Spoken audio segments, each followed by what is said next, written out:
السلام علیکم ورحمۃ اللہ وبرکاتہ. نحمده ونصلي على رسوله الكريم أما بعد فأعوذ بالله من الشيطان الرجيم. بسم الله الرحمن الرحيم.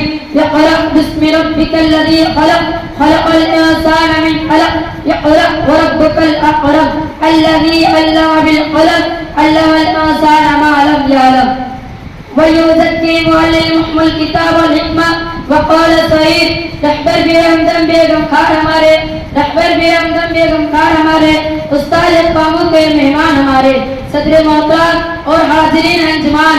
آج کی 70واں انجمن میں اس موضوع پر روشنی ڈالنا چاہتا ہوں وہ ہے علم کی فضیلت. علم و دولت ہے جو لٹتی نہیں, علم و دولت ہے جو لٹتی نہیں, خرچ کرنے سے گھٹتی نہیں. سامعین اکرام, ابھی آپ کے سامنے جو آیت کریمہ پڑھی گئی ہے ایوہ پہلی وہی ہے جو محمد صلی اللہ علیہ وسلم پر اس وقت نازل ہوئے جب آپ غار ہرا میں عبادت میں مصروف تھے کہ اچانک جبرائیل علیہ السلام آپ کے پاس آئے اور کہنے لگے اے محمد پڑھیے.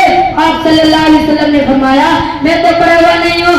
جبرائیل علیہ السلام نے آپ صلی اللہ علیہ وسلم کو زور سے بھیجا, کہا پڑھیے.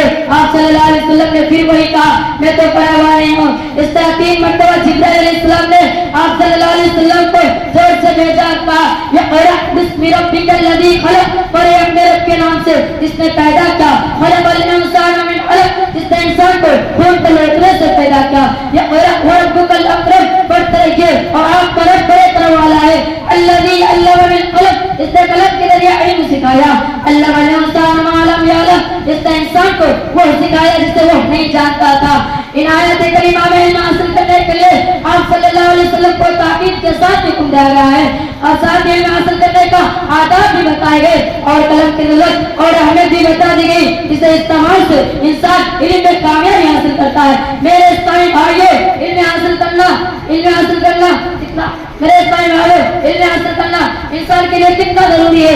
اللہ تعالیٰ نے قرآن مجید میں بار بار علم اور علم کی اہمیت و فضیلت کا تذکرہ کیا ہے. جیسے کہ حضرات جیسا کہ ایک مقام پر اللہ رب العالمین فرماتا ہے قل هل يستوي الذين يعلمون والذين لا يعلمون. اے نبی صلی اللہ علیہ وسلم کہہ دیجئے کیا علم والے اور بے علم والے برابر ہو سکتے ہیں. اس آیت کریمہ سے معلوم ہوا کہ عالم اور غیر عالم کبھی بھی برابر نہیں ہو سکتے.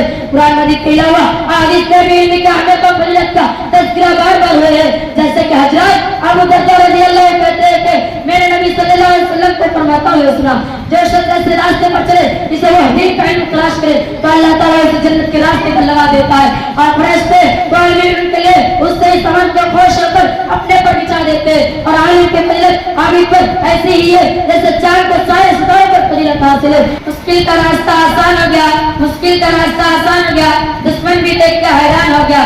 جب میرے نبی نے رکھا دنیا میں قدم, جب میرے نبی نے رکھا دنیا میں قدم, پتھر بھی کلمہ پڑھ کے مسلمان ہو گیا. کالا کالی سے کالا نہ سمجھنا, کالا کالی سے کالا نہ سمجھنا, پورا انڈیا ہلا دیں گے بابو, بچہ نہ سمجھنا.